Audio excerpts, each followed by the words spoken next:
Oi! No vídeo de hoje eu vou compartilhar com vocês o passo a passo de como eu organizo as minhas viagens. Existem algumas coisas que eu amo nessa vida e uma delas com certeza é viajar. E quando eu tô planejando as minhas viagens, eu não sei se isso acontece com vocês, mas eu sinto como se a viagem já estivesse acontecendo. Eu já começo a imaginar como são os lugares que eu quero visitar, a imaginar como que vão ser as fotos que eu vou tirar. Enfim, eu já fico sonhando bem antes da viagem em si acontecer. Eu divido o processo de organização e planejamento da viagem em 5 passos e eu vou compartilhá-los com vocês agora. O primeiro passo é decidir qual o destino da sua viagem. Faça uma lista dos lugares que você mais sonha conhecer, coloca eles em ordem do que você sonha, não sei, há mais tempo ou que você mais sonha conhecer, para o que você menos sonha talvez, e foca nessa lista, foca nesses lugares para realizar todos os seus sonhos. Viajar nem sempre é algo barato, então eu acho bacana a gente ir atrás daquilo que a gente mais tem vontade de fazer e conhecer. O segundo passo é decidir a data e a duração da viagem. No geral, existem 2 fatores que eu acho muito importante que sejam avaliados na hora da decisão da data da viagem. Um deles são as férias escolares, porque se for possível, fuja das férias escolares. Todos os destinos mais turísticos vão estar mais cheios nessa época. O outro fator são as estações do ano. Então assim, a primavera e o outono, na minha opinião, são as melhores estações. Tanto por conta do clima em si, que não está muito quente nem muito frio, quanto porque elas fogem das férias escolares que eu comentei anteriormente. A não ser que, é óbvio, a sua ideia seja ver neve, seja esquiar ou algo do gênero, aí sim você vai ter que optar pelo inverno. A duração da viagem vai depender do destino e do tipo de viagem que você está buscando fazer. Por exemplo, se o seu sonho é conhecer a Disney em Orlando, não adianta você pegar um feriado prolongado e achar que vai dar para fazer tudo, porque não? São vários parques, você vai precisar de uns dias de descanso, por exemplo. E caso você more no Brasil, ou até eu mesma, que morava na Califórnia e a distância era um pouco mais longa, é preciso um tempo maior para fazer esse tipo de viagem. Se você estiver planejando viajar num final de semana ou num feriado prolongado, busca um destino mais próximo, busca um lugar em que, não sei, o voo dure 2 horas ou que você possa ir de carro. Por exemplo, se você mora em Londres e sonha em conhecer Paris, é uma viagem que dá para você fazer num final de semana, num feriado prolongado. O terceiro passo é decidir qual é o meio de transporte que você vai utilizar, tanto para chegar no destino quanto para se locomover por lá. E nesse tópico eu acho que vocês devem levar muito em consideração o custo e o benefício e o conforto de vocês. Pesquise sobre o transporte do local. A maioria das cidades grandes e dos lugares mais turísticos possuem um ótimo transporte público. E na maioria dos casos vale muito mais a pena você usar um metrô ou um ônibus do que pegar um carro e acabar ficando no trânsito, gastar dinheiro com aluguel, com gasolina. Então, leve em consideração essas coisas. De fato, não tem segredo, é analisar o local, pesquisar sobre o transporte e ver qual é o melhor meio, tanto para você quanto no geral. Às vezes vale mais a pena gastar um pouquinho a mais numa passagem de avião, mas ter o conforto de chegar mais rápido, de não ter que dirigir. Eu, por exemplo, que morava próximo ali de Los Angeles, achava que era super simples ir até São Francisco. Caramba, é o mesmo estado. Só que não, eu tinha que dirigir cerca de 7 horas para chegar em São Francisco. Então assim, não valia a pena se comparado a pagar, não sei, $50 a mais e ir de avião, que sei lá, durava 45 minutos o voo. Então vai realmente muito do que você está buscando e do destino que você escolheu. No geral, eu indico que você use o Google Maps na hora de tomar essa decisão. Ele vai te dar com precisão qual a distância, o tempo que você vai levar, o valor do transporte, o horário que os ônibus passam ou o trem, não sei. Então eu acho muito bacana o uso do Google Maps na hora dessa decisão. Se você optar por fazer uma road trip, que é uma viagem de carro, eu acho muito importante que você tenha alguém com você. principalmente se a distância for mais longa. Pode ser que ocorra alguma emergência e você, enfim, não possa dirigir, então eu acho que fazer uma road trip de longa distância sozinho é muito complicado. Eu fiz uma road trip para Phoenix, no Arizona, e a viagem durou em média 6 horas de carro. Eu dirigi as primeiras 3 e a minha amiga que estava comigo dirigiu as outras 3. Na volta, ela ficou doente, estava com febre, passando super mal, e eu tive que dirigir as 6 horas. Foi cansativo? Foi, mas eu me pergunto, e caramba, se ela tivesse ido sozinha, né? Como ela fez anteriormente uma outra viagem, ela acabou indo sozinha.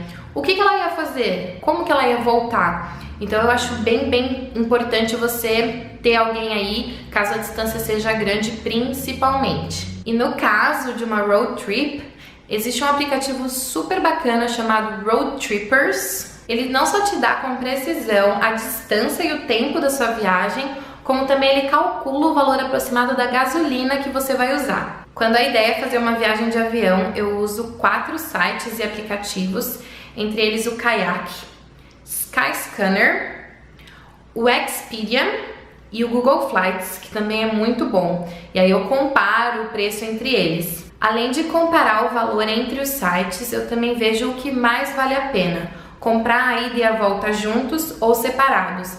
E na maioria das vezes eu vou confessar que separado valia mais a pena. Outra coisa bem legal a se analisar na hora de comprar uma passagem de avião são os aeroportos da cidade. Washington DC tem 3 aeroportos, New York City tem 3 aeroportos, São Francisco acho que são 2 ou 3, se eu não me engano. Tanto para Nova York como para Washington DC, eu cheguei por um aeroporto e fui embora pelo outro porque a passagem estava mais barata. E porque, não sei, o horário era mais viável, não me lembro direito. Mas pesquisa isso também, porque pode ser que valha a pena, por exemplo, ao invés de ir para o aeroporto de São Francisco, ir para o aeroporto de Oakland, que é ali ao lado, coisa de 5 minutinhos de diferença. O quarto passo inclui roteiro e acomodação. E sim, parece soar estranho, mas eles devem trabalhar juntos. Você deve fazer as duas coisas ao mesmo tempo. É enquanto se cria um roteiro que se aprende aonde as coisas se encontram, o que é perto do que, o que é próximo do aeroporto, o que é longe do aeroporto. E é aí que entra a escolha da localização da hospedagem. Eu sempre busco otimizar ao máximo o meu tempo e visitar a maior quantidade de locais possíveis daquele destino. Então escolher estar próximo de vários lugares vai facilitar e vai ser muito importante na hora da viagem, principalmente se for uma viagem de curta duração. Sobre aonde se hospedar vai depender muito das suas necessidades. Então, por exemplo, se você tiver de carro, é importantíssimo que o lugar ofereça estacionamento. Localização, preço, café da manhã, Wi-Fi, estacionamento, shuttle para o aeroporto ou do aeroporto, ou no caso de Orlando, caso você esteja sem carro, é legal que o hotel ofereça um shuttle que te leve aos parques. Tenha bem claro as suas necessidades na hora de tomar essa decisão. A duração da viagem também conta muito. Por exemplo, se for uma viagem que você vai passar só um final de semana, o hostel talvez seja a melhor opção. Agora, se você for passar 10, 15 dias em Orlando, talvez não caiba ficar no hostel. Eu nem sei se eles têm hostel lá em Orlando, porque, por exemplo, você não vai ter o conforto, né, de um quarto de hotel, você não vai ter o espaço de um quarto de hotel. No hostel, geralmente você divide o quarto com outras pessoas e só tem um armáriozinho assim de ferro para guardar suas coisas. Quando eu fui para o Havaí, eu fui com mais 3 meninas, então valia mais a pena a gente alugar pelo Airbnb um apartamento para se hospedar do que ficar num hotel, que seria super caro por ser no Havaí, ou num hostel que não traria conforto, já que a gente também ficou ali uma semana. Agora, se eu tivesse feito essa viagem sozinha, muito provavelmente eu teria optado por um hostel. Na hora de tomar essa decisão, eu uso 5 sites e aplicativos: o Booking, que eu gosto muito, o Kayak, de novo, o Expedia, o Hostel World e o Airbnb. Então, assim, não tem segredo, entenda suas necessidades e na hora de pesquisar o local, veja muito bem as referências, o que as pessoas falam sobre aquele hotel ou aquele hostel, para não cair em nenhuma furada. Esses sites que eu comentei e aplicativos oferecem esse tipo de serviço e ali você pode ver quantas estrelinhas, o que as pessoas acharam, é muito, muito legal. O quinto e último passo talvez seja o mais simples e ao mesmo tempo o mais doloroso de se esperar, que é aguardar a data da viagem e arrumar as malas. Enquanto eu tô aguardando uma viagem chegar, o que eu faço é pesquisar sobre o local, eu não paro de pesquisar sobre o destino. Às vezes pode ser que eu tenha, não sei, deixado escapar alguma coisa enquanto eu estava planejando o roteiro, e aí eu posso encaixar de última hora. Eu vejo fotos para me inspirar. Eu pesquiso sobre a comida local, sobre os museus. Às vezes eu só posso escolher um, eu não tenho tempo para visitar vários museus.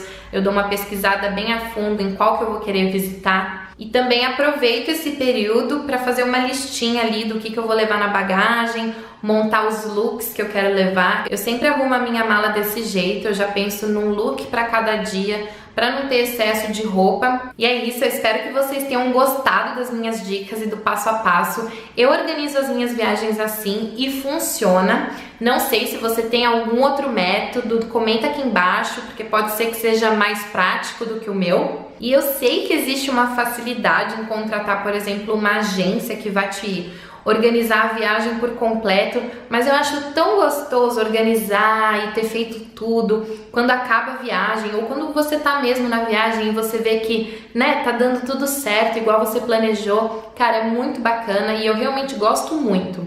E é isso, agora é só usar o passo a passo e bora viajar. Até o próximo vídeo, muito obrigada pelo carinho.